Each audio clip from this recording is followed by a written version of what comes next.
What's going on, everybody? This is Dennis, a team member here at Streamcore Productions. Welcome back. On this channel, we do reviews of equipment that you might need for your videography or photography business. We also do tutorials of different softwares that you might need for your videography, photography, graphic design business. If you're a beginner, this is the perfect channel for you. We do intermediate tutorials as well, but we're mainly looking for those beginners who want to get started in videography, photography, graphic design, digital marketing. If you deal with media or production of any kind, you can find something useful on this channel. If you do me a favor, please go ahead and like this video, subscribe to the channel to see future content.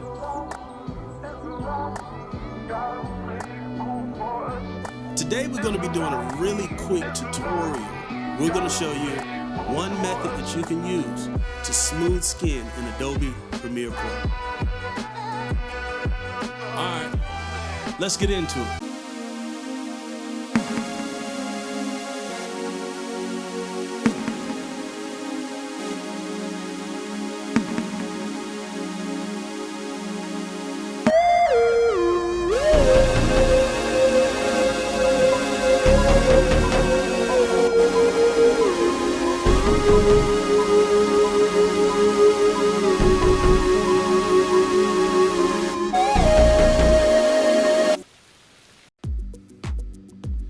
Alright guys, we're back. Make sure you take the time to follow us on our other social media sites, Facebook and Instagram. If you're on Facebook, search Streamcore Productions. If you're on Instagram, search Streamcore Pro A1. That's Streamcore Pro A1. Now, really quick, last week we did a tutorial on Adobe Spark changing its name to Adobe Creative Cloud. Go ahead and check that video out. It's on our page. Find out what's changed, if anything, and if you're just looking for a new app to use, there's a useful tutorial right there for you that you can use. And also visit our website, streamcoreproductions.com. We want to connect with you guys. All right, so let's go into a screen share really quick. We're going to go into Adobe Premiere Pro. I'm going to go, as you look right here, it says create and edit films and video, work across desktop, Adobe apps, meaning that you can import and export into other apps inside of the Creative Cloud. This is for in-depth video editing. You can also do Premiere Rush, which I believe it might be free. I'm not sure. I don't really use that. But a lot of the things we do today, if you use Premiere Rush, should work. If you have any issues, please let me know down in the comment section. I'll make sure to make a video in Premiere Rush to help you out if you need that extra help. But again, I don't really use it. I do mainly, things for clients, so I don't really have to use Premiere Rush. It's better for social media. And then best for film grade video. So we're gonna open that up. Now, I did a video yesterday, but I had some issues, so I'm actually gonna go back into that video. All right guys, so now we're in Premiere Pro, and what we're gonna do is we're gonna go down to this bottom left hand corner right here where you see the mouse circling. We're gonna go down and find some media. What you do is you go to media browser and then you choose your options here. You can go straight to the desktop. I chose DCIM into the Canon 100. And I'm gonna go down here because I pretty much know where my last clips are, and I'm gonna let that process. All right guys, so here we are at some clips.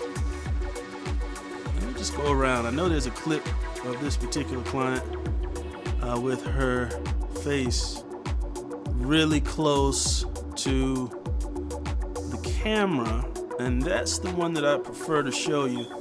As you can see, it's a really blue. It's actually a lot of purple back there. It's because of the white balance that I used. Let's pull this clip over into the timeline, and we'll let that pull up.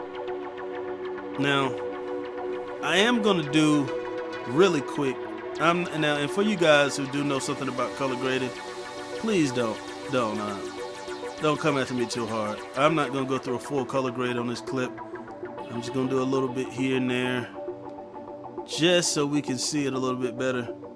Now, if you look right here in this area, let's go here to where it says fit. We're going to go to magnified to 150, and then we're going to scroll over use these two tools. You have one at the bottom and you have one right here on the side to go up and down. and we have an issue right around here on this client's face. Now the question is, how do we clear this up as best as we can? Now I'll tell you now, there are other ways to do this in other apps. Most of the time we go to basic correction or creative, that's where most people stay. But today we're gonna go to HSL secondary. All right, so the first thing that we're gonna do is we're gonna go to this particular dropper.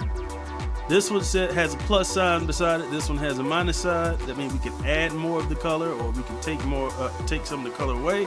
But this is our master dropper right here. We're gonna go ahead and get that, and then we're gonna touch it on the object that we want it to match. So as I touch that, you saw these three things move. All right, what we're gonna do then is go to this right here that says the color gray. And as you can see, you can kind of see the outline of her face. And so we're gonna have to manipulate it a little bit, just going back and forth until we can expose more of the face. I wish there probably is some perfect science to this, but I've found that you just have to play with each one a little bit and see what happens when you do one. I saw more show up there, so I'm gonna go here and see what this does. And that pulled out one side of her face. Let's see what happens if I pull this over.